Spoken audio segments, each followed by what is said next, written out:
സർവത്ര ദേവീനാമസങ്കീർത്തനം ശ്രീമഹാദേവീ നമഃ. കീഴ്ക്കാവിലമ്മയ്ക്കു തർപ്പണം ചെയ്യുവാൻ 12 ഉരുളി ഗുരുതി വേണം. മേളപ്പാദം വേണം, മന്ത്രജപം വേണം, തിരുമുമ്പിൽ ദീപം തെളിയിക്കണം, തിരുമുമ്പിൽ ദീപം തെളിയിക്കണം. അമ്മേ നാരായണ, ദേവി നാരായണ, ലക്ഷ്മി നാരായണ, ഭദ്രേ ജയ. അമ്മേ നാരായണ, ദേവി നാരായണ, ലക്ഷ്മി നാരായണ, കീഴ്ക്കാവിലമ്മയ്ക്കു തർപ്പണം ചെയ്യുവാൻ 12 ഉരുളി ഗുരുതി വേണം. മേളപ്പരം വേണം, മന്ത്രജപം വേണം, തിരുമുന്നിൽ ദീപം തെളിയിക്കണം, തിരുമുന്നിൽ ദീപം തെളിയിക്കണം. അമ്മേ നാരായണ,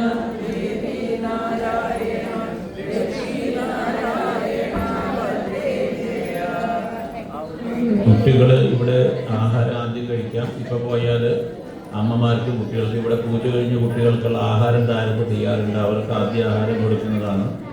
അപ്പോൾ പൂജ കഴിഞ്ഞ കുട്ടികൾ those who have finished the puja, they can go for the food. Their food is ready downstairs. സർവത്ര ദേവീനം ശ്രീ മഹാദേവീ നമഃ. കീഴ്ക്കാവിലമ്മയ്ക്കു തർപ്പണം ചെയ്യുവാൻ 12 ഉരുളി ഗുരുതി വേണം. മേളപ്പരം വേണം, മന്ത്രജപം വേണം, തിരുമുന്നിൽ ദീപം തെളിയിക്കണം, തിരുമുന്നിൽ ദീപം തെളിയിക്കണം. അമ്മേ നാരായണ, ദേവി നാരായണ, ലക്ഷ്മി നാരായണ, ഭദ്രേ ജയ. അമ്മേ നാരായണ, ദേവി നാരായണ, ലക്ഷ്മി നാരായണ, ഭദ്രേ ജയ.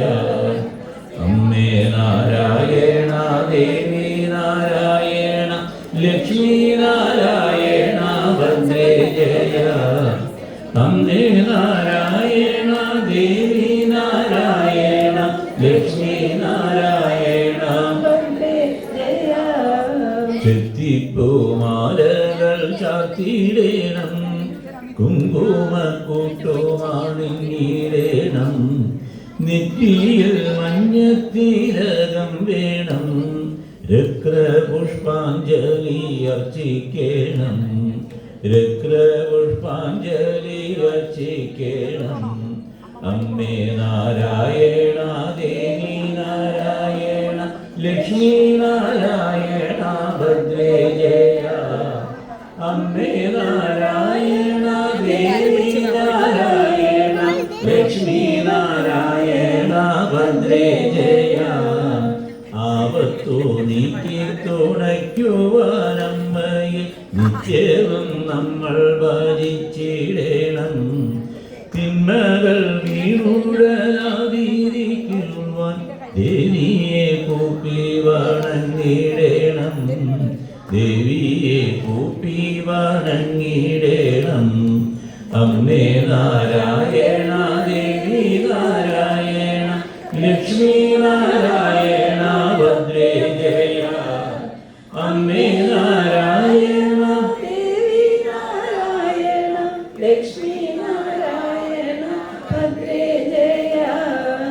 രുദ്രകോലാഹലം ഭദ്രകോലാഹലം ചണ്ഡികാദേവിയെ കുമ്പിടുന്നേ. ഭദ്രകാളീസ്തവ സ്തോത്രരത്നാകരം ഭക്തിയോടെല്ലാരും ചൊല്ലിടേണം, ഭക്തിയോടെല്ലാരും ചൊല്ലിടേണം. അമ്മേ നാരായണ, ദേവി നാരായണ, ലക്ഷ്മി നാരായണ, ഭദ്രേ ജയ. അമ്മേ നാരായണ, ദേവി നാരായണ, ലക്ഷ്മി നാരായണ, ഭദ്രേ ജയ. കീഴ്ക്കാവിലമ്മയ്ക്കു തർപ്പണം സമർപ്പണം ചെയ്യുവാൻ 12 ഗുരുതി വേണം. മേളപ്പദം വേണം, മന്ത്രജലം വേണം, ചെത്തിപ്പൂമാലയും ചാർത്തിടേണം, ചെത്തിപ്പൂമാലയും ചാർത്തിടേണം. അമ്മേ നാരായണ, ദേവി നാരായണ, ലക്ഷ്മി നാരായണ, ഭദ്രേ ജയ. അമ്മേ നാരായണ, ദേവി നാരായണ, ലക്ഷ്മി നാരായണ, ഭദ്രേ ജയ. സർവത്ര ദേവീ നാമസങ്കീർത്തനം. ശ്രീമഹാദേവീ നമഃ.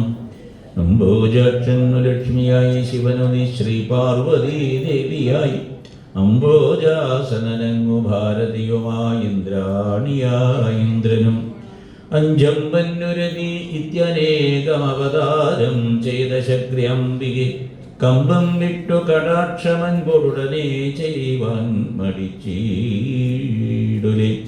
സർവത്ര ദേവീനാമസങ്കീർത്തനം. ശ്രീ മഹാദേവീ നമഃ. അരുണൻ എന്നവരുടേതായ ഒരു അസുരൻ ബ്രഹ്മാവിനെ തപസ് ചെയ്തു. ബ്രഹ്മാവിൽ നിന്ന് ബ്രഹ്മാവ് അനുഗ്രഹത്തിനായിട്ട് വന്നപ്പോൾ മരണം പാടില്ല എന്നുള്ളതായൊരു വരം ചോദിച്ചു എന്ന്. അസുരന്മാരുടെയൊക്കെ രീതി അതാണ്, മരണം പാടില്ല എന്നുള്ളതായ വരങ്ങളാണ് എപ്പോഴും അവർ തപസ് ചെയ്താൽ ചോദിക്കുക. കാരണം അവരെ സംബന്ധിച്ച് ഈ മരണം ഭയാനകമാണ്. അറിവിൻ്റെ തലം ഇല്ലാത്തവർക്കത് വളരെയധികം ഭയാനകമാണ്. അതുകൊണ്ട് അരുണാസുരൻ മരണം പാടില്ല എന്നൊക്കെ ചെറിഞ്ഞ സമയത്ത് ബ്രഹ്മാവ് പറഞ്ഞു, അത് അങ്ങനെ സാധ്യമല്ല, മരണം ഒഴിവാക്കാനായിട്ട് സാധ്യമല്ല. പിന്നെ അതിൻ്റേതായ രീതി വേണമെങ്കിൽ അസുര അങ്ങേക്ക് തിരഞ്ഞെടുക്കാം എന്ന് പറഞ്ഞപ്പോഴാണ് അരുണാസുരൻ ഒന്ന് ആലോചിച്ച് പറഞ്ഞു, അങ്ങനെയാണെങ്കിൽ എന്നെ പുരുഷ രൂപത്തിലുള്ളതായ ആരും വധിക്കരുത്, സ്ത്രീ രൂപത്തിലുള്ളതായ ആരും വധിക്കരുത്, മനുഷ്യരെ വധിക്കരുത്, ദേവന്മാരെ വധിക്കരുത് എന്നൊക്കെ വരങ്ങൾ ചോദിച്ചു. അപ്പോഴാണ് ബ്രഹ്മാവ് ചോദിച്ചത്, പിന്നെ ആർക്ക് വധിക്കാം അത് പറയൂ എന്ന്. വധിക്കരുത് എന്ന് പറയുമല്ലോ, എന്തായാലും മരണമുണ്ടാവും. അപ്പോഴാണ് അരുണാസുരൻ ഒരു പ്രത്യേക രീതി പറഞ്ഞു, എന്നെ ഇരുകാലികളോ 4 കാലികളോ ആയിട്ടുള്ള ആരും വധിക്കരുത് എന്നേ ഉള്ളൂ എന്ന്. അരുണാസുരനെ സംബന്ധിച്ച ലോകത്തിലുള്ള ജീവികളൊക്കെ ഇരുകാലികളും 4 കാലികളുമാണ്. നീ 4 കാലുകളുള്ള ജീവികളോ ഇരുകാലുകളുള്ള ജീവികളോ വധിക്കരുത് എന്ന് എനിക്ക് പറയാനുള്ളൂ എന്നായി. അങ്ങനെ ബ്രഹ്മാവ് തഥാസ്തു അത് അനുവദിച്ചു. അങ്ങനെ അരുണാസുരൻ കരുതി തന്നെ ആരും വധിക്കില്ല, ദേവന്മാർ വധിക്കില്ല എന്നുള്ളത് കൊണ്ട് ദേവലോകം ചെന്ന് ആക്രമിച്ചു. ദേവന്മാരുടേതായ ലോകമൊക്കെ കീഴടക്കി, സ്വർഗമൊക്കെ അരുണാസുരൻ്റെ കീഴിലായി. എന്നത് മാത്രമല്ല, അരുണാസുരൻ ഗായത്രിയുടേതായ ജപം ആരംഭിച്ചു. ദേവലോകത്തിൽ നിന്ന് ലഭിച്ചതായ ഗായത്രി മന്ത്രം ഉപയോഗിച്ചുകൊണ്ട് അരുണാസുരൻ ഗായത്രി ജപം ആരംഭിച്ചു. അങ്ങനെ അരുണാസുരൻ ദേവന്മാരുടെ ലോകമൊക്കെ കീഴടക്കിയപ്പോൾ ദേവന്മാർ ഗത്യന്തരമില്ലാതെ ഗുരുവായ ബൃഹസ്പതിയെ ചെന്ന് കണ്ടു.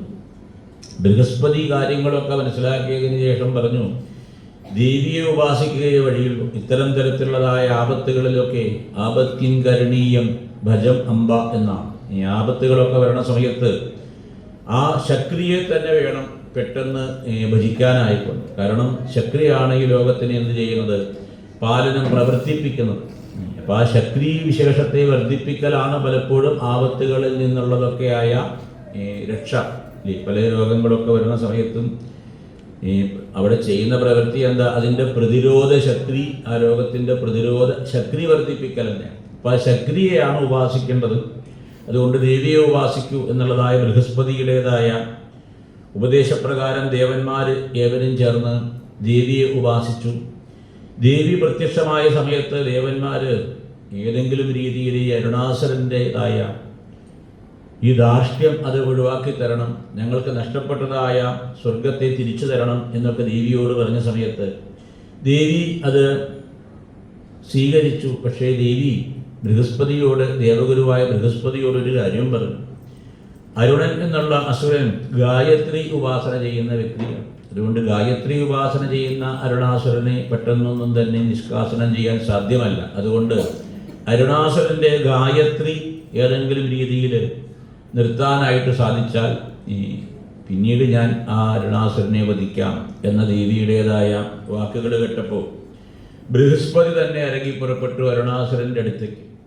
ബൃഹസ്പതിയെ കണ്ട സമയത്ത് അരുണാസുരൻ അത്ഭുതമായി. കാരണം ദേവന്മാരുടെ ഗുരുവാണ്, ശത്രുവാണ്. ശത്രു തൻ്റെ പാളയത്തിൽ എന്തിനു വന്നു എന്നൊക്കെ അരുണാസുരൻ ചോദിച്ചു. എന്തിനാണ് ദേവഗുരു അങ്ങ് ഇവിടെ എഴുന്നള്ളിയത്? അങ്ങ് ഞങ്ങളുടെ ശത്രുക്കളാണല്ലോ, ശത്രുക്കൾ തമ്മിൽ സംസാരം പതിവില്ലല്ലോ എന്നൊക്കെ. ബൃഹസ്പതി പറഞ്ഞു, എങ്ങനെ ഞാൻ അങ്ങയുടെ ശത്രുവാകും? ഞാൻ അങ്ങയുടെ ശത്രു ഒന്നുമല്ല. ശത്രു എന്നെങ്ങനെ പറയാൻ പറ്റും? നമ്മൾ തമ്മിൽ പൊതുവായിക്കൊണ്ടുള്ള പല ഗുണങ്ങളുമുണ്ട്. അതിലേറ്റവും പ്രധാനം എന്താണ്? ബൃഹസ്പതി പറഞ്ഞു, ഞാൻ ഗായത്രി ഉപാസകനാണ്, അങ്ങും അതുപോലെ ഗായത്രി ഉപാസിക്കുന്ന ആളാണ്. അതുകൊണ്ട് നമ്മൾ രണ്ടാളും ഉപാസിക്കുന്നത് ഒരേ ദേവതയായതുകൊണ്ട് നമ്മൾ തമ്മിൽ എന്തുണ്ട്?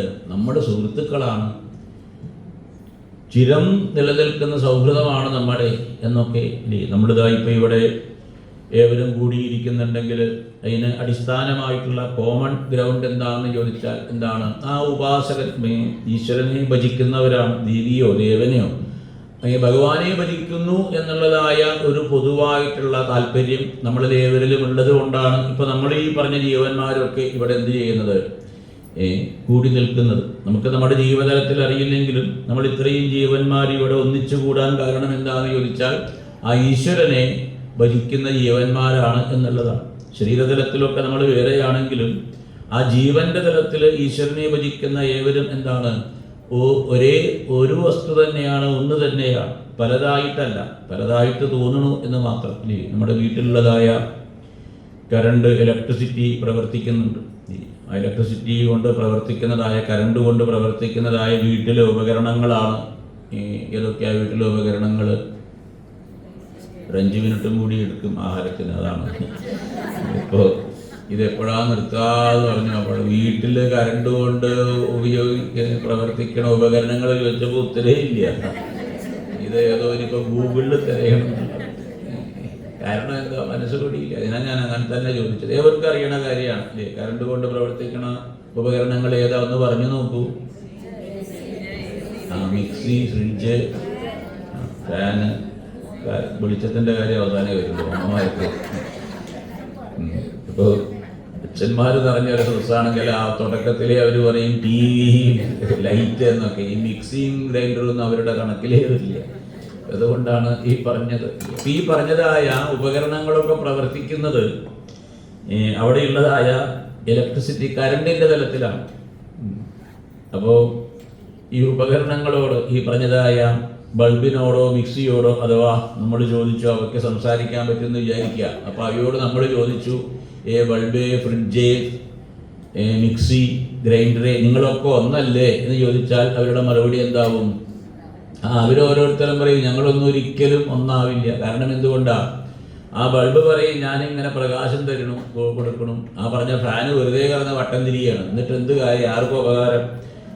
അപ്പോൾ ഫാന് പറയും അങ്ങനെയല്ല, ഈ കാറ്റ് തരുന്നത് ഞാനാണ്. ഫ്രിഡ്ജ് പറയും തണുപ്പിക്കുന്നത് ഞാനാണ്. അപ്പോൾ പറഞ്ഞു നോക്കിയാൽ ആ ഉപകരണങ്ങളുടെയൊക്കെ തലത്തിൽ അവയുടെ കാഴ്ചയ്ക്കും അവയുടെ പ്രവർത്തനത്തിലും അതിൽ നിന്നുണ്ടാവുന്ന ഫലത്തിലുമൊക്കെ എന്തുണ്ട്? അതൊക്കെ വ്യത്യസ്തമാണ്. ഒന്നും ഒരുപോലെയല്ല, എല്ലാം വേറെ വേറെ തന്നെയാണ്. അതുകൊണ്ട് അവരാരും സമ്മതിക്കില്ല എന്ത് ഞങ്ങളൊന്നാണ്. പക്ഷെ അവിടെയുള്ളതായ കറണ്ടിനോട്, ഇലക്ട്രിസിറ്റിയോട് ചോദിച്ചാലോ, കറണ്ട് ഈ പറഞ്ഞതായ ബൾബും ഫാനും ഫ്രിഡ്ജും ഒക്കെ ഒന്നല്ലേ ചോദിച്ചാൽ കറണ്ട് എന്ത് പറയും?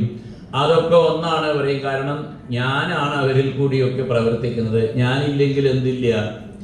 ഞാനില്ലെങ്കിൽ അവരുടെ ഗതിയൊക്കെ തഥാസ്തു, അവരെ കൊണ്ടൊന്നും പറ്റില്ല. അപ്പോൾ കറണ്ടിൻ്റെ തലത്തിൽ ഇതൊക്കെ ഒന്നാണ്. പക്ഷെ അതാത് ഉപകരണങ്ങളുടെ തലത്തിൽ എന്തുണ്ട്? ഇവ വേറെയാണ്. ഇതുപോലെയാണ് ഈ പ്രപഞ്ചം സൃഷ്ടിച്ച ഈശ്വരൻ്റെ തലത്തിൽ നമ്മളേവരും ഒന്നാണ്.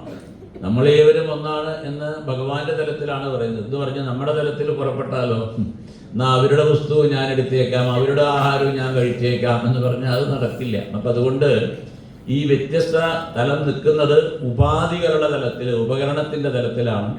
അവയിൽ കൂടെ പ്രവർത്തിക്കുന്ന ഈശ്വരൻ്റെ തലത്തിൽ ഇതൊന്നും തന്നെയാണ്. അതുകൊണ്ടാണ് ഈ പൊതുവാണ്. അതുകൊണ്ട് ഇവിടെ ബൃഹസ്പതി പറഞ്ഞു നമ്മൾ സുഹൃത്തുക്കളാണ്, അങ്ങ് എനിക്ക് വളരെ വേണ്ടപ്പെട്ട വ്യക്തിയാണ്. അത് ഈ അരുണന്, അസുരന് കേൾക്കാൻ തന്നെ വയ്യ. കാരണം പരമശത്രു എന്ന് പറഞ്ഞ് ഈ ദേവന്മാരെയൊക്കെ യുദ്ധം ചെയ്ത് കീഴടക്കിയ സമയത്താണ് ദേവന്മാരുടെ ഗുരു എന്ന് പറഞ്ഞത് ഞാൻ അങ്ങയുടെ സുഹൃത്താണ്. അരുണാസുരൻ പറഞ്ഞു, അങ്ങ് എൻ്റെ സുഹൃത്തേ അല്ല എന്ന് പറഞ്ഞു. അതെങ്ങനെയാ പറയുക? നമ്മൾ ഗായത്രി ഉപാസിക്കുന്നതല്ല. അരുണാചലൻ ഇവിടെ പറഞ്ഞു ഇനി മുതൽ ഞാൻ ഗായത്രി ഉപാസിക്കുകയില്ല. ഇത് ഉപാസിച്ചത് കൊണ്ടാണല്ലോ സുഹൃത്ത് എന്നൊക്കെ പറയുന്നത്. അതുകൊണ്ട് ഇന്ന് മുതൽ ഞാൻ നിർത്തി, ഗായത്രി നിർത്തി. എന്തിനായിക്കൊണ്ട് ചോദിച്ചാൽ ഈ ബൃഹസ്പതിയെ ആരായിട്ട് കാണാൻ? ബൃഹസ്പതിയെ ശത്രുവായിട്ട് കാണുന്നു. ശത്രുമിത്രമാവുന്നത് ശരിയല്ല. അതുകൊണ്ട് അരുണൻ പറഞ്ഞു ഇന്ന് മുതൽ ഞാൻ ഗായത്രി ജപിക്കില്ല. ഉടനെ തന്നെ ബൃഹസ്പതി പറഞ്ഞു അങ്ങനെയാണെങ്കിൽ നമ്മൾ ശത്രുക്കളാണ് എന്നും പറഞ്ഞ ബൃഹസ്പതി അവിടുന്ന് ഇറങ്ങിപ്പോയി. ബൃഹസ്പതി ചെന്ന് ദേവന്മാരോട് പറഞ്ഞു ഞാൻ പോയ കാര്യം ജയിച്ചു. ദേവി ഇത്രയേ പറഞ്ഞുള്ളൂ. ആ ഗായത്രി ഈ പറഞ്ഞതായി അരുണൻ ചെല്ലുന്നത് നിർത്തിയ അരുണാസുരൻ നിർത്തിയാൽ ബാക്കി കാര്യങ്ങൾ ഞാൻ ചെയ്യാം. അങ്ങനെ ദേവന്മാര് വീണ്ടും അരുണാസുരൻ്റെ അടുത്ത് യുദ്ധത്തിനായിട്ട് ചെന്നു. അരുണാസുരൻ കരുതിയ ദേവന്മാരൊക്കെ തോറ്റുപോയാൽ പിന്നെ എന്തിനാ ആദ്യ യുദ്ധത്തിന്? അതുകൊണ്ട് അരുണാസുരൻ പൊട്ടിച്ചിരിച്ചുകൊണ്ട് പറഞ്ഞു നീ ദേവന്മാരെ ഓടി രക്ഷപ്പെട്ടുള്ളൂ, ഇപ്പം ഇല്ലെങ്കിൽ നിങ്ങളെ ഏവരെയും ഞാൻ വധിക്കും. അപ്പോഴാണ് പെട്ടെന്ന് അവിടെ ദേവിയുടേതായ രൂപം പ്രത്യക്ഷമായി.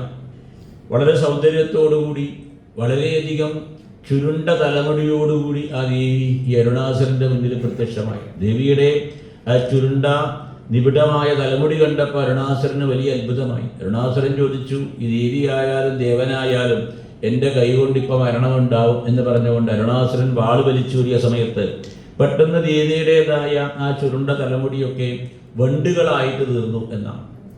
ഈ വളരെ വിഷമുള്ള കടന്നൽ എന്ന് പറഞ്ഞതായിട്ടുള്ള ഒരു ജാതി വണ്ടുകളായിട്ട് തീർന്നു. ആ വണ്ടുകൾ ഈ അരുണാസുരനെ പൊതിഞ്ഞു. ഈ വണ്ടുകൾ എന്ന് പറഞ്ഞു കഴിഞ്ഞാൽ എത്ര കാലാണ്? ഇനിയിപ്പോൾ അത് പിടിച്ച് എണ്ണി നോക്കണം. ഷഡ്പദം, അതിന് 6 കാലാണ്. ഇവിടെ അരുണാസുരൻ പറഞ്ഞത് എന്താ? ഇരുകാലിയും 4 കാലിയും കൊല്ലരുത് എന്നേ പറഞ്ഞുള്ളൂ. അപ്പൊ ഇരുകാലിയും 4 കാലിയും അല്ലാത്തതായ ഒന്നാണ് ഏത്? 6 കാലി. ഞാൻ അതിന്റെ മുകളിൽ ഒരു കാലി ഉണ്ട്, അതേതാ പറയാ. അപ്പൊ അതുകൊണ്ട് ഈ വണ്ടുകളാലെ ഈ അരുണാസുരനെ പൊതിഞ്ഞു. അതോടുകൂടി അരുണാസുരൻ വാളുകൊണ്ടൊന്ന് വെട്ടി നോക്കി. വാളുകൊണ്ട് വെട്ടിയപ്പോൾ വണ്ടിന്റെ മുകളിലല്ല ഉണ്ടത്, തൻ്റെ ഒരു കൈ മുറിഞ്ഞു പോയി, ഒരു കൈ അറ്റുപോയി. അതോടുകൂടി അരുണാസുരന് വാള് പ്രയോഗിക്കാൻ വയ്യ. ഈ വണ്ടുകളാകെ പൊതിഞ്ഞതുകൊണ്ട് അരുണാസുരൻ കണ്ണും മൂക്കിലുമൊക്കെ വണ്ടുകൾ കയറി അങ്ങനെ അവിടെ താഴത്ത് വീണ് മരിച്ചു. ഈ വണ്ടുകളാൽ തന്നെ കൊല്ലപ്പെട്ടു എന്നാണ്. അങ്ങനെ ഈ വണ്ടുകളുടെ രൂപത്തിൽ അരുണാസുരനെ വധിക്കാനായിക്കൊണ്ട് ദേവി വന്നതുകൊണ്ട് ദേവിക്ക് ഭ്രാമരി എന്ന പേര്. ഭ്രമരം എന്ന് പറഞ്ഞാൽ വണ്ട്. അങ്ങനെയാണ് ഭ്രാമരി ദേവിയുടേതായ ഉപാസന. വടക്കേ ഇന്ത്യയിലൊക്കെ ഭ്രാമരി ഉപാസനയുണ്ട്, ദേവിയുടേതായ വണ്ടിൻ്റെ രൂപമായിക്കൊണ്ട്. പല സ്ഥലങ്ങളിലും ഈ പറഞ്ഞതായ ഭ്രാമരി ദേവി ആരായിട്ട് വരും? തേനീച്ചയായിട്ട് വരും എന്നാണ്. ചില സ്ഥലങ്ങളിലൊക്കെ നാട്ടിൽ സപ്താഹമൊക്കെ നടത്തുമ്പോൾ പയ്യൂർ എന്നൊരു ഭാഗത്ത് ഇങ്ങനെ ഈ ഭ്രാമരി ദേവിയുടെ ഈ ഭാഗം കഥ പറഞ്ഞ് നിർത്തി ഉച്ചയ്ക്ക്. അപ്പോഴേക്കും അവിടുത്തെ ആലയിൽ തന്നെ വലിയൊരു തേനീച്ചയുടെ കൂട് പ്രത്യക്ഷമായി. അപ്പോൾ ഞാൻ പറഞ്ഞു നിങ്ങൾ ഇപ്പം തന്നെ താട്ടി വിടണ്ട, എല്ലാവരും അത് കുത്തും. തൽക്കാലം യജ്ഞം കഴിഞ്ഞതിന് ശേഷമാവാം. യജ്ഞത്തിൻ്റെ തലേ ദിവസം എത്തിച്ചേർന്നത് പിറ്റേ ദിവസം യജ്ഞം കഴിയുന്നത് വരെ അവ ഉപദ്രവിക്കാതെ നിന്നു. യജ്ഞമൊക്കെ കഴിഞ്ഞ് സമർപ്പിച്ച് കഴിഞ്ഞപ്പോൾ അതിൻ്റെ പിറ്റേ ദിവസം ആ ക്ഷേത്രത്തിലേക്ക് ചെന്ന ആരോ അതിനെ കല്ലെറിഞ്ഞു, ഏതോ ഒരു കുട്ടി. അതോടുകൂടി അത് അവിടെയുള്ളതായ 3-4 ആളുകളെ പൊതിഞ്ഞു. അതിലൊരമ്മ, പ്രായമായ അമ്മയുടെ ശരീരം മുഴുവൻ പൊതിഞ്ഞ്, ആ അമ്മയെ കാണാനില്ല. അവിടെ നോക്കുമ്പോൾ ചാക്ക് പൊതിഞ്ഞ പോലിട്ടത്രേ. എന്തായാലും ആസ്പത്രിയിലൊക്കെ കൊണ്ട് അവർ രക്ഷപ്പെട്ടു. പറഞ്ഞ വസ്തുത ഭ്രമരം ആയിട്ട് ദേവി അവതരിക്കണു. അങ്ങനെ ആ ഭ്രാമരി ദേവിയുടേതായ ചരിത്രം ഏതാണ് നമ്മളിവിടെ ചർച്ച ചെയ്തത്. ഇനി ഒരു ഭജന ചൊല്ലി നമുക്ക് ആഹാരത്തിനായിട്ട് പിരിയാം. നാളെ രാവിലെ പ്രധാനമായിട്ട് യതീപൂജ, പിതൃക്കളുടെ സന്തോഷത്തിനായിക്കൊണ്ട് യതീപൂജ എന്ന് പറഞ്ഞുകൊണ്ട് ബ്രാഹ്മണരായ ആളുകളെ പൂജിച്ച് അവർക്ക് ദക്ഷിണ കൊടുക്കുന്ന ഒരു ചടങ്ങാണ്. അത് നമ്മൾ നാളെ രാവിലെ തന്നെ ഉണ്ടായിരിക്കുന്നതാണ്. താല്പര്യമുള്ള ആളുകൾക്ക് ആ സമയത്ത് അവർക്ക് ദക്ഷിണ കൊടുത്ത് അനുഗ്രഹം വാങ്ങിക്കാം. ആ പൂജാ കാര്യങ്ങളൊക്കെ ഇവിടെ ചെയ്യുന്നതാണ്. നാളെ ഉച്ചയ്ക്ക് 1 മണിയോടുകൂടി യജ്ഞം ഈ ഭഗവാന്റെ പാദങ്ങളിൽ, ദേവിയുടെ പാദങ്ങളിലായിട്ട് സമർപ്പിക്കും. സർവത്ര ദേവീനാമ സങ്കീർത്തനം. ശ്രീ മഹാദേവീ നമഃ. ശ്രീ ജഗദംബികായൈ നമഃ. തുളസി കതിർ നുള്ളിയെടുത്ത് കണ്ണനൊരു മാലയ്ക്കായി കാത്തനൂലിൽ കെട്ടി എന്നെന്നും ചാർത്തിക്കാം. എന്നെന്നും ചാർത്തിക്കാം. തുളസിക്കതിർന്നുള്ളിയെടുത്ത കണ്ണനൊരു മാലയ്ക്കായി പൊട്ടാത്ത നൂലിൽ കെട്ടി എന്നെന്നും ചാർത്തിക്കാം, എന്നെന്നും ചാർത്തിക്കാം.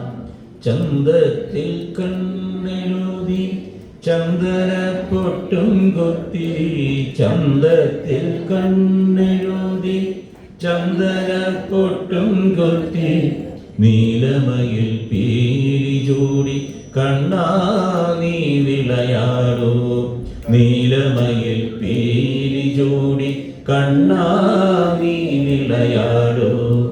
തുളസിക്കതിർന്നുള്ളിയെടുത്ത കണ്ണനൊരു മാലയ്ക്കായി പൊട്ടാത്ത നൂലിൽ കെട്ടി എന്നെന്നും ചാർത്തിക്കാം, എന്നെന്നും ചാർത്തിക്കാം. പുല്ലാങ്കുഴലൂതിയൂതി ഗോക്കളെ മേയ്ക്കുമ്പോൾ, പുല്ലാങ്കുഴലൂതിയൂതി ഗോക്കളെ മേയ്ക്കുമ്പോൾ, പുല്ലാങ്കുഴലൂതിയൂതി ഗോക്കളെ മേയ്ക്കുമ്പോൾ, കണ്ണാനിയാടിയ ലീലകളൊന്നോടിയാടൂലേ, കണ്ണാനിയാടിയ ലീലകളൊന്നോടിയാടൂലേ. തുളസിക്കതിർന്നുള്ളിയെടുത്ത കണ്ണനൊരു മാലയ്ക്കായി പൊട്ടാത്ത നൂലിൽ കെട്ടി എന്നെന്നും ചാർത്തിക്കാം, എന്നെന്നും ചാർത്തിക്കാം. കോലും കുഴലുമായി കാനനെ ചെല്ലുമ്പോൾ, കോലും കുഴലുമായി കാനനെ ചെല്ലുമ്പോൾ, കണ്ണാനിയാടിയ ലീലകളൊന്നോടിയാടൂലേ, കണ്ണാനിയാടിയ ലീലകളൊന്നോടിയാടൂലേ. തുളസിക്കതിർന്നുള്ളിയെടുത്ത കണ്ണനൊരു മാലയ്ക്കായി പൊട്ടാത്ത നൂലിൽ കെട്ടി എന്നെന്നും ചാർത്തിക്കാം, എന്നെന്നും ചാർത്തിക്കാം. കാലിൽ ചിലമ്പണിഞ്ഞ് കിങ്ങിണി കൊഞ്ചലുമായി, കാലിൽ ചിലമ്പണിഞ്ഞ് കിങ്ങിണി കൊഞ്ചലുമായി, കണ്ണാനിയാടിയ നൃത്തം ഒന്നോടിയാടൂലേ, കണ്ണാനിയാടിയ നൃത്തം ഒന്നോടിയാടൂലേ. തുളസിക്കതിർന്നുള്ളിയെടുത്ത കണ്ണനൊരു മാലയ്ക്കായി പൊട്ടാത്ത നൂലിൽ കെട്ടി എന്നെന്നും ചാർത്തിക്കാം, എന്നെന്നും ചാർത്തിക്കാം. സർവത്ര ദേവീ നാമസങ്കീർത്തനം. ശ്രീ മഹാദേവീ നമഃ. നാളെ ഉച്ചയ്ക്കായിക്കൊണ്ട് ദേവി ഭാഗവതത്തിൻ്റെ സമർപ്പണ സമയത്ത് വരുന്ന ഒരു പ്രധാന ഭാഗമാണ് മണിദ്വീപവർണ്ണന. അതായത് ദേവി 18 കോട്ടകൾക്ക് അകത്തായിക്കൊണ്ടുള്ളതായ രത്നത്തിൻ്റെതായ കോട്ടയിൽ മണിദ്വീപത്തിലായിക്കൊണ്ട് മണിദ്വീപവാസിയായിട്ട് ദേവി അവിടെയുള്ളതായ മണ്ഡപത്തിൽ ഇരിക്കുന്നതായ കാഴ്ച ജനമേജയൻ കണ്ടു എന്നുള്ളതായ ഭാഗമാണ്. അതുകൊണ്ട് ആ 18 കോട്ടകളെ വർണ്ണിച്ച് ഓരോ കോട്ടയിലുമുള്ളതായ മഹത്തായ വസ്തുതകളെ വർണ്ണിച്ചതിന് ശേഷം ദേവി ആ 18ാമത്തെ കോട്ടയ്ക്കകത്തായിക്കൊണ്ട് സ്ഥിതി ചെയ്യുന്നു എന്ന ഭാഗം പാരായണം ചെയ്യുമ്പോൾ ആ ദേവിക്കുള്ളതായ സമർപ്പണമായി ഓരോ കോട്ടയിലും ദേവിക്ക് ഓരോ രീതിയിലുള്ള പ്രാധാന്യമാണ്. അപ്പം അതുകൊണ്ട് ആ ദേവിക്കായിക്കൊണ്ട്